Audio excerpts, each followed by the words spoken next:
Have a blessed bright Sunday to you all. အမရတဲ့ဇာတစ်ခုကတော့ဗျာရည်လဲရည်စားကောင်းပါတယ်အမေကပြလိုက်တဲ့ငါးပြားစီလေးလက်မှာဆုပ်ပြီးတော့ဒါကြောင့်မသွားခင်လေးမှာပေါ့နော်အေးအောက်မှာဝင်ဆော့တော့ဒါကင်းပြနေမှာညီမနဲ့ညဝင်ဆော့တော့ငါးပြားစီလေးကကြပြောက်ရောအဲ့တော့အဖေမြေလည်းမပြောဘူးအဲ့တော့ဖေမြေလည်းဆင်းလာဒါကြောင့်တော့အဲ့ဒါမှသွားတာလက်ဆုပ်ပြီးတော့နော်ခါတော့ချွေးလိုက်ပြန်နေပြီအဖေမင်းမလာကြောက်နေနော်ဒါကြောင့်လည်းရောက်လက်ဆုပ်ထားတာအလူငွေကောက်ပါစေမြန်ကောက်ပါစေမြန်ကောက်ပါစေပေါ့နော်အဲ့ဒါနဲ့အလူငွေလဲလာကောက်ရောအဲ့ဒါဟန်ပြထည့်လိုက်တာပေါ့နော်အဲ့ဒါတခုအမှတ်တရပဲအဲ့ဒါဟောအိမ်မဲကတော့လာအဖေလိုပေါ့နော်အဖေကိုစားမြင်ဘုကစားပေါ့နော်အဖေကဂီတာတီးတယ်ခေရတယ်မဟုတ်တယ်နော်ဘောလုံးကန်ပေါ့နော်ဟာကောင်းလိုက်တာအဖေတော်လိုက်တာငါကြည့်လိုက်တော့ဘောလုံးကန်မယ်ဟိုဘော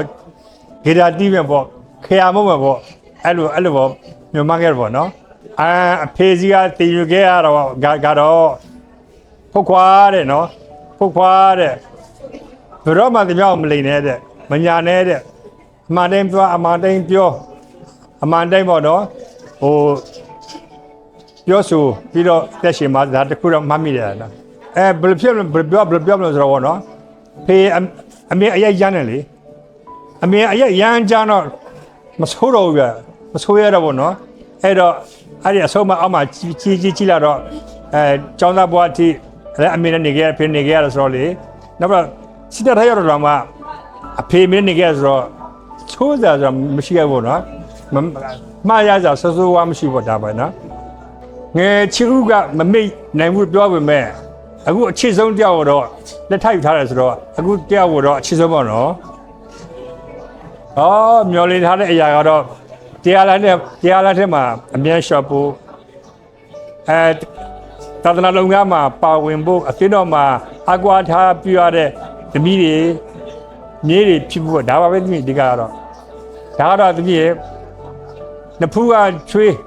နော်ချင်မကြလောက်အောင်ရှားဖွေကျွေးမွေးခဲ့ရတဲ့ချိန်ခံမရှိခဲ့ဘူး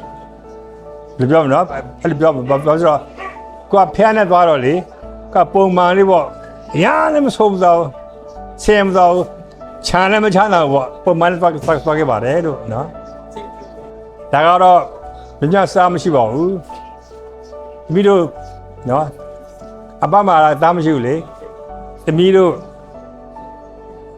သမာကျမ်းစာကတော့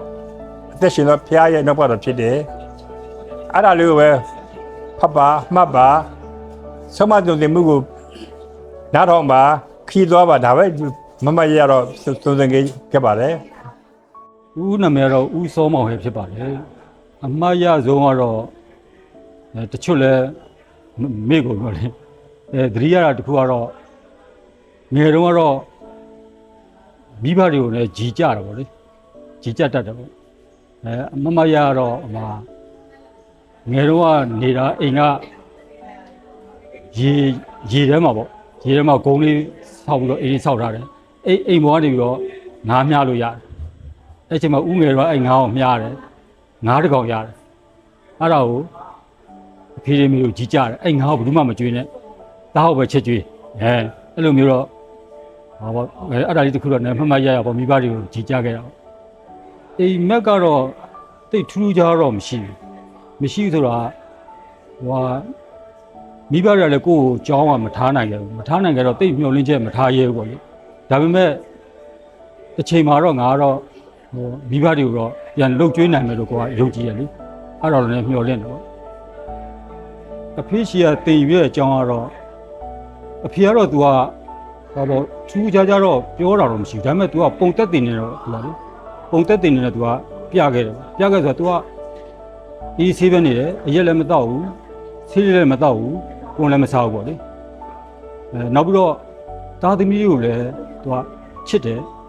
ကျင်နာတတ်တယ်နောက်တော့မဟုတ်မခံတာတို့ဘာလို့လဲ तू ကအဲ့ဒါမပေါ့လေကြမ်းကြမ်းတန်းတန်းကြီးလည်းမရှိဘူးပေါ့လေအဖေကတော့အဲ့လိုဟိုပုံသက်တင်နေနေတော့ပြခဲ့တယ်ပေါ့လေကိုလိမ်ပါတယ်လို့လည်းပြောလို့မပြောနိုင်ဘူးဆိုးတဲ့လူလည်းတည်းမှလည်းမပါဘူးကြားထဲမှာပေါ့လေ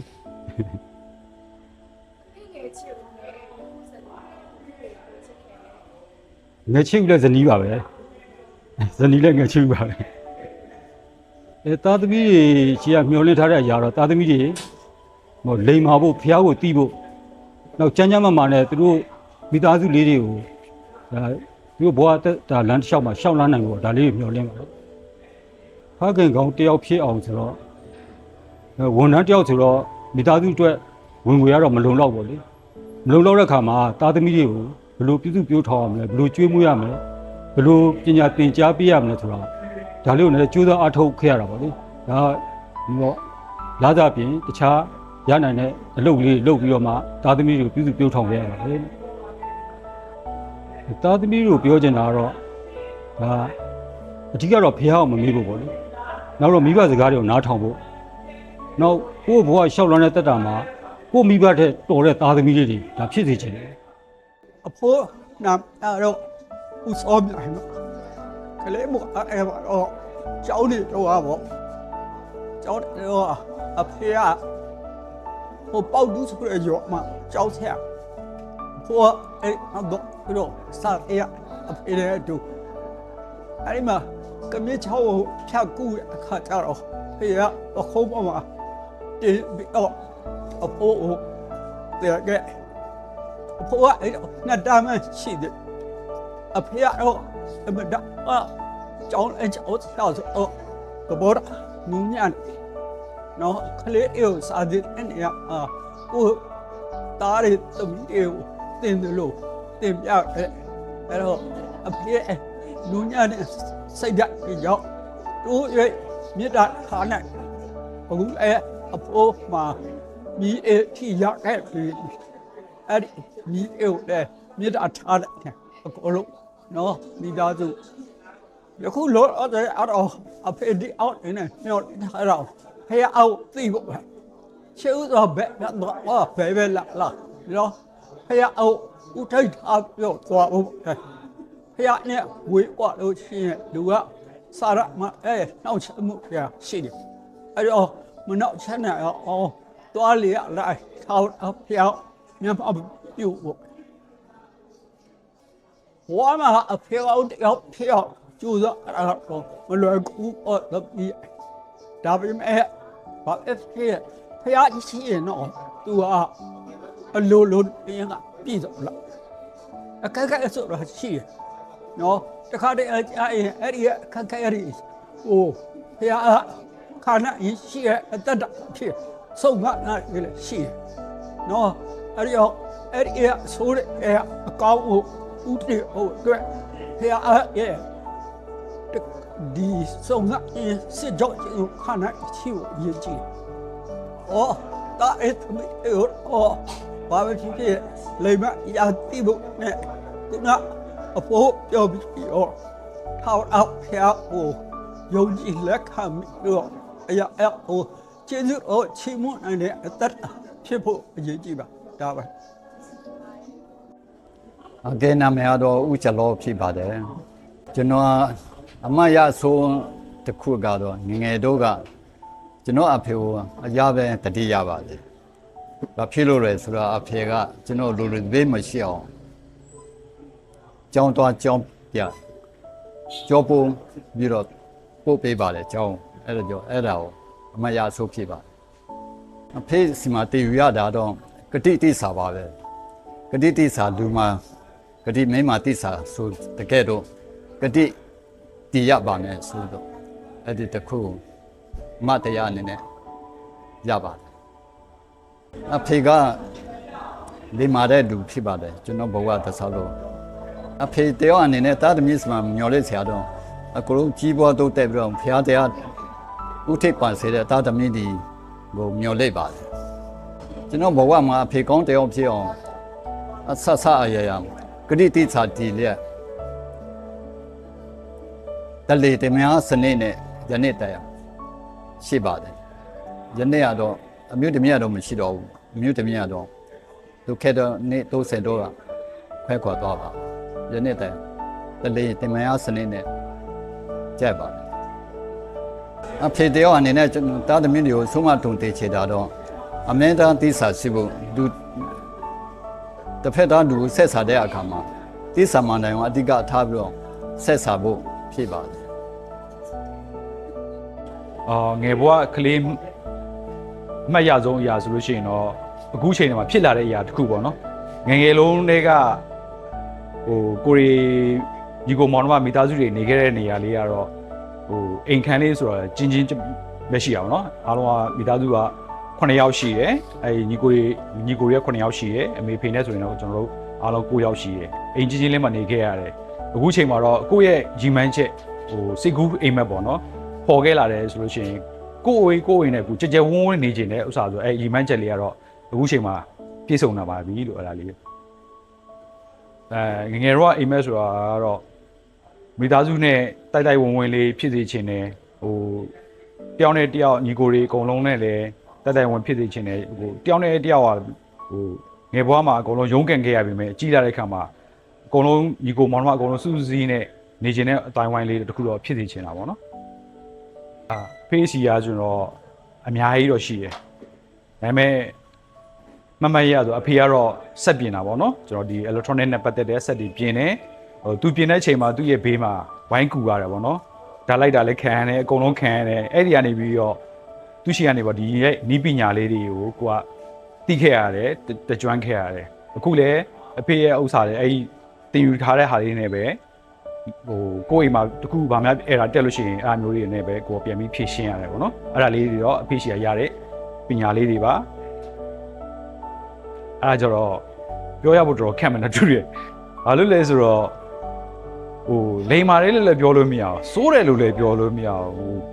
်အိမ်ထဲမှာတော့ညီကိုမောင်မများပြီမယ်ကိုကတယောက်တည်းနေတတ်တဲ့အချင်းအခုထိလည်းရှိတယ်လိန်မာလေးလည်းပြောလို့မရဘူးစိုးတယ်လို့လည်းပြောလို့မရအောင်ဒါပေမဲ့ကိုကတူးတဲ့ကိုကိုအေးဆေးနေတတ်တဲ့အနေထားတော့ရှိတဲ့အတွက်အဲ့ဒါလေးရတော့ပဲရှိပါတယ်ငယ်ချီဦးဆိုတော့အကုန်လုံးမှရှိခဲ့မှာပါပဲတယောက်တည်းကိုကြမှလည်းမဟုတ်ဘူးအကုန်လုံးမှာတော့ငယ်ချီဦးနဲ့ရှိခဲ့ပါပဲဒါပေမဲ့ပြောရမယ်ဆိုတော့အလွဲချော်တွေရှိခဲ့တာပေါ့နော်အကုန်လုံးအလွဲချော်တွေရှိခဲ့တယ်အခုဆိုလို့ရှိရင်တော့ကျွန်တော်ဇင်နီးတွေတော့ဒီမှာလည်းအကုန်လုံးသိပါတယ်normal range ဆိုတာရှိပါတယ်အနီ moraine လို့ခေါ်ပါတယ်နော်ဒီမှာကျတော့အဲ့လိုခေါ်ကြတယ်သူအားဖြင့်လည်းကျွန်တော်ဒီမှာလာခဲ့တယ်ကောင်းမွန်စွာနေရတယ်သူကတော့ကျွန်တော်တို့လမ်းပြကျယ်လည်းဖြစ်တယ်အမေလည်းဖြစ်တယ်ဇနီးတယ်လည်းဖြစ်တယ်တငယ်ချင်းလည်းဖြစ်တယ်ပေါ့နော်သူကတော့ကျွန်တော်ရဲ့လိုပြောမှတော့မမေ့နိုင်တဲ့အရာတစ်ခုတည်းမှသူပါတာပေါ့နော်အဲ့ဒါကြတော့ပုံမှန်လင်းလင်းပြောရမယ်ဆိုတော့ဒါကျွန်တော်တို့ဇနီးမောင်နှံရှိခဲ့တယ်ကျွန်တော်ပြောခဲ့တဲ့စကားလုံးတစ်ခုရှိတယ်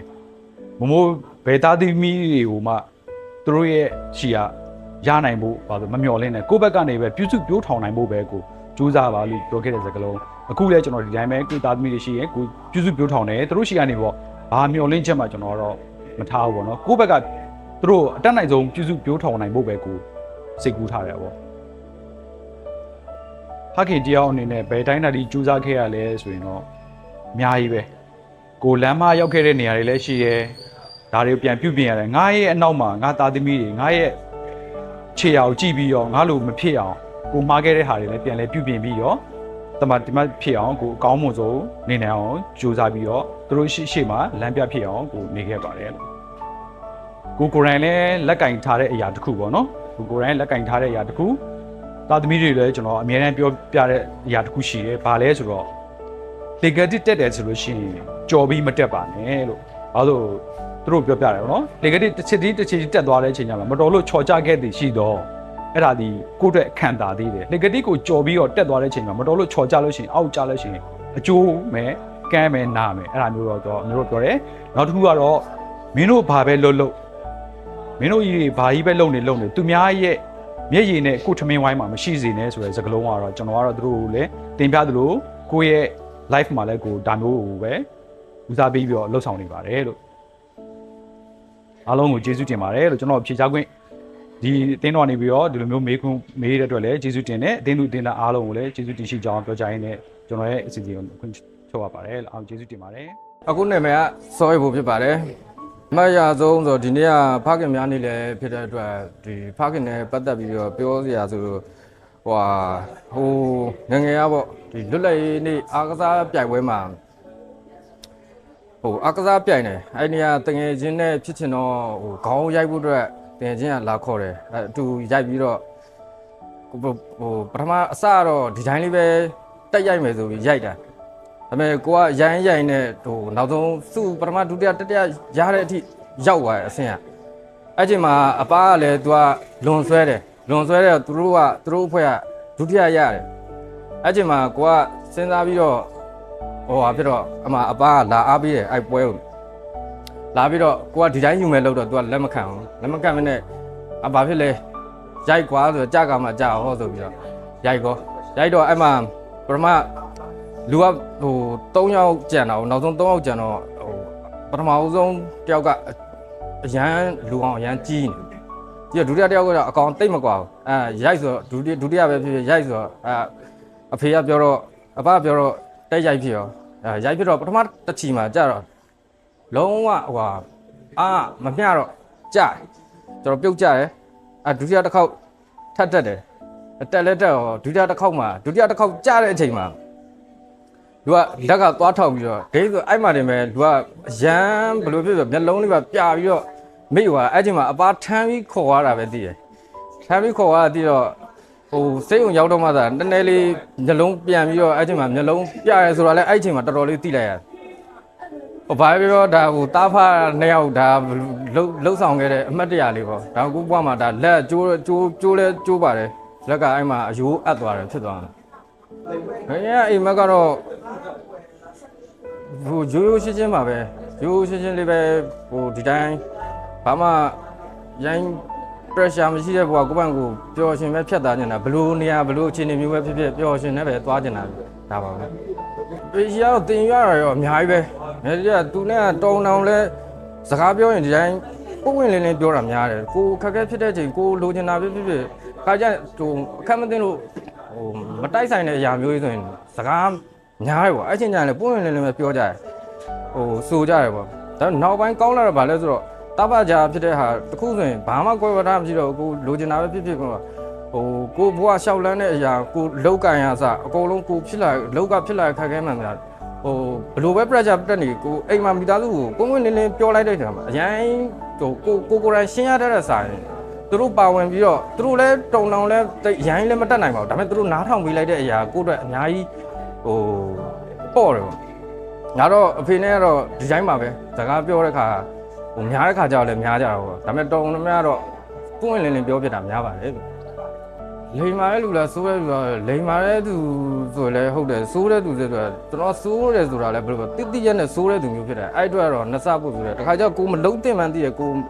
မသွားတင်မှန်းသိရမလာတင်မှန်းသိရမပြောတင်မှန်းသိပေမဲ့ဟိုတိရက်နဲ့ပြောတဲ့သူမျိုးဖြစ်တဲ့ခါကျတော့ဟိုမိဘတွေနည်းနည်းပို့စိတ်ဆင်းရတဲ့ပါတော့ကိုကဘာလို့တိရက်နဲ့လုံးတာဒါကြီးကမကောင်းပါဘူးဆိုတဲ့အရာတခုကိုလှုပ်လိုက်တာမလိမ်ပါဥစားတော့လိမ်ပါတယ်ဟိုတုံတောင်လည်းအများကြီးဒုက္ခကတော့မပေးဘူးဒုက္ခလည်းမပေးဘူးတုံတောင်စကားလည်းဟိုလိုနားမထောင်တာမျိုးလည်းမဟုတ်ဘူးနားမထောင်တာဟိုညှိနှိုင်းရတဲ့အရာမျိုးတွေလောက်ပဲတုံတောင်ပြန်ပြောပြတာများတယ်ဇနီးကလည်းအတူတူပါပဲဘောမှာချစ်ရတာဟိုကြုံတဲ့အချိန်မှာပဲဖြစ်ဖြစ်ဘလို့ပဲဖြစ်ဖြစ်ရှောက်လန်းခဲ့တဲ့ဟာတော့